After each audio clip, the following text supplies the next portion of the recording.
That's Marco D'Amico. Follow him at MN D'Amico. Always like and subscribe. It just helps the channel and pushes it forward. And thank you for your ongoing support. And we're not going anywhere. You can expect regular content right through the summer months. That's Marco D'Amico. I'm Shaun Starr. BetOnline.ag. Marco, take a look at some of these odds as we look at the Stanley Cup and odds to win. Your Dallas Stars, the odds-on favorites. Yep. Odds on favorites, brother, to win the Stanley Cup. I mean, how tempting are the Dallas Stars to you? Because I'm not going to lie to you.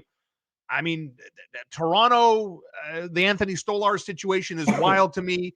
But Vegas at 6.5 to 1. The Vegas Golden Knights are tested. They're battle tested. They always get to conference finals. They've won a Stanley Cup.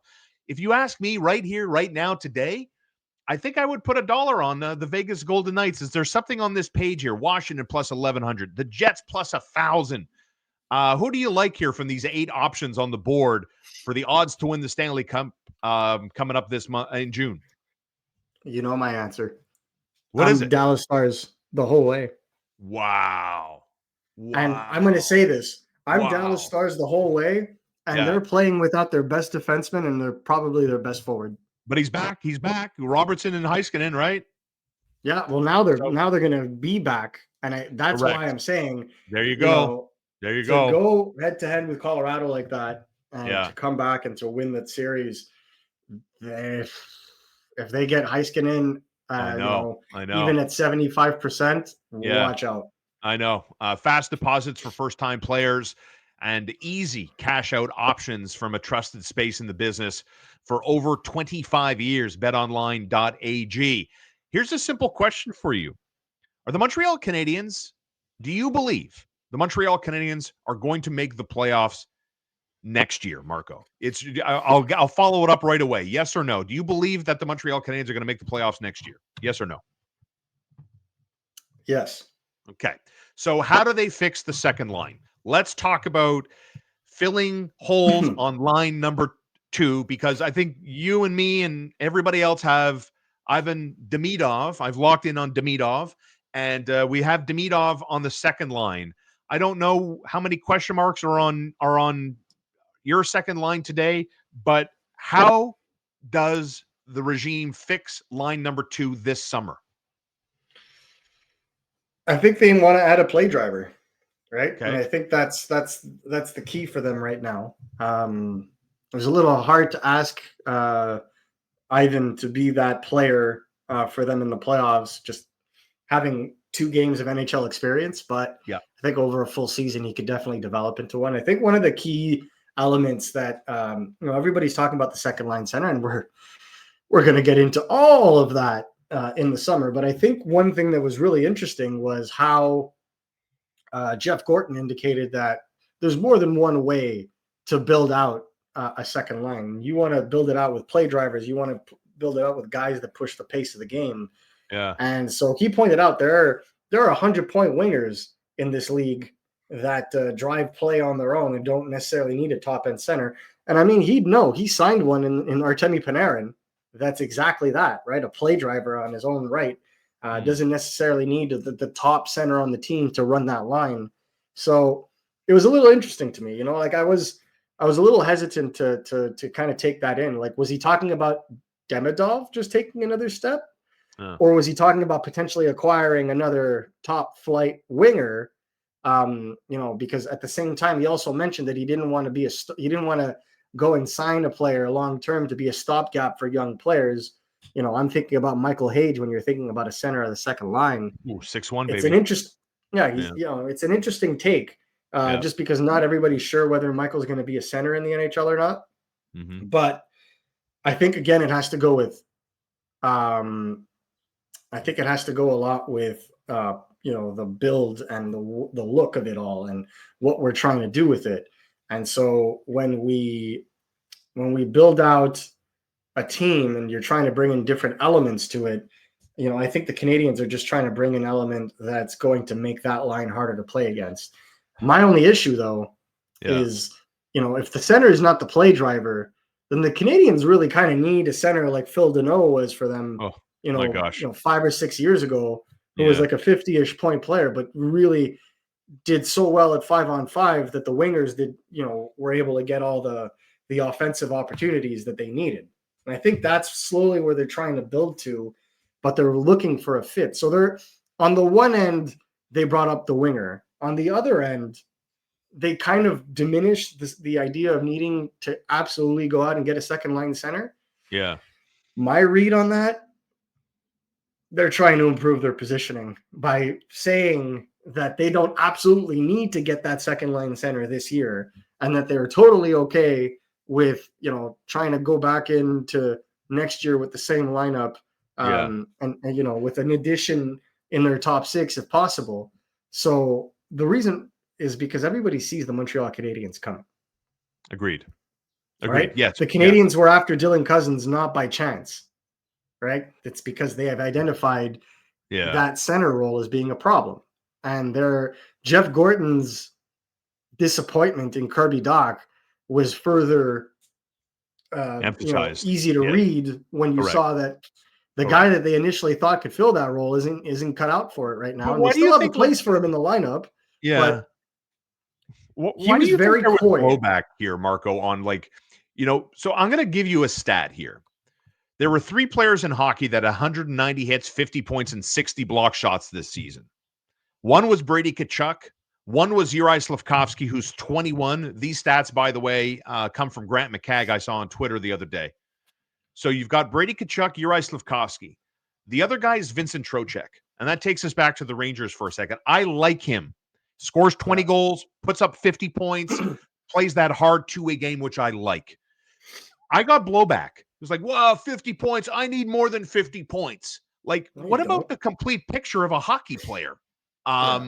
So how much of that for you is like, yes, complete player? Does the 50 points, kind of average turn you off? Do you think it turns the Canadiens management off when we talk about a point total related to a 2C? No, they just finished saying that the play driver could be a winger. But I mean, people are mad because he had 59 points in 82 games. Well, some fans want more. They want more from it. They're not going to get more. Like when I tell you, this house is worth $1 million, you're like, oh, in my head, I know what $1 million house should look like. And so when I say 2C, some people have this like dream fantasy of what a 2C looks like. Yeah, with respect, if your 2C's hitting 60 points and playing in all 3. Playing penalty kill, power play, and 5-on-5, and he's got 60 points, and he's a monster on the faceoff. Like, my only issue with Vincent Trocheck, to be completely honest with you, is he's going to be 32 this summer. I know. If he were 4 years younger, yes, I could definitely see the Canadiens just being like, hey there. Yeah. Rangers, take what you want. But the other thing to keep into consideration when we talk about the Rangers is there's considerable bad blood between the Canadiens and the Rangers right now. Right. Those two are not trading. So we'll kill that. But that mold of a player, mold of a player, the player that can get you to the 60-point plateau, with that kind of ability. I mean, like people saying no to Trocheck based on points is silly. Yeah, absolutely silly. They were a train wreck this year, and he still got 60 points. Yeah. Got 77 points last year. Like, what are we talking about here? If the Canadiens were to get him on a good deal, like, wouldn't even bat an eye. But the Canadiens are not on good terms with the New York Rangers, and it's their centennial season next season. So what are the Canadiens going to give them that's going to entice them to let go of their second line center? It's not happening. So forget the Rangers. But based on points, again, if Ivan Demidov is as good as everybody says he is he not going to help said center get points? It's elementary, Watson. So this is the way that I see it, is that the Canadiens at special teams are getting absolutely boinked when it comes to the face-off circle. Yeah. I would prefer a center that hasn't necessarily reached his peak or has in the 60-point range, but is a monster on the face-off circle and really good at 5-on-5 and really good at being a complementary player if that's what the Canadiens want to go and get. But, when you look at the way that Jeff Gorton talked about, I think they would rather a hard-nosed center. Like, what style of center would make sense for the Canadiens? Bo Horvat. That's the kind of center. Amen. That's the kind of center. But Love the it. problem is those centers are so hard to come by, right? They're very difficult players to come by. Mm-hmm. And, to trade for them, you'd have to burn it down on Long Island for that to happen. And then there will be teams interested. But those are the kinds of centers that you'd be looking for if you're Montreal. You really want play drivers. So if you have Demidov as your play driver, then you need the complementary player that's going to make life easier for him and a guy that's going to be able to fill nets. And you have a guy like Horvat, who's a 30-goal scorer. Exactly. The fit makes sense, and he can play on the penalty kill, and he's money on the faceoff. Like, that's exactly why the Islanders went to get him when they did. And people are going to be like, oh, well, $8.5 million until he's 37. Who cares? Amen. Like, buy him out at that point. The Canadians Yeah. will have all the cap space in the world. A, B, by the time he's no longer good, you're talking about 6 years from now, the Canadians' window will be like at its peak. And $8.5 million, retain 50%, trade him to a team at $4 million, and your problems are solved. People have to get themselves out of a flat cap reality. The cap is going to keep going up and up and up and up, and only 50% of the teams in the NHL are going to be able to keep pace. Because at that point, it's no longer going to be TV driving up the price point. They're going to need to keep up ticket sales wise. They're going to need to keep up merchandise wise, and nobody can keep up with Montreal, Toronto, and New York in that regard. That's a fact.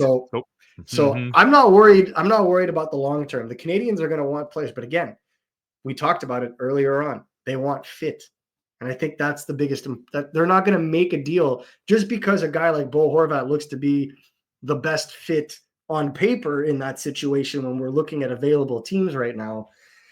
Doesn't necessarily mean they're going to, sell the farm just to get him now, right? Just to put him in a situation. They might just go out and get a top 6 winger that can impact the game on all ends and can bring a physical touch, and then see who ends up becoming that number 2 for the season and work around that, then overpay for a second line center this summer and just, maybe it works out, maybe it doesn't.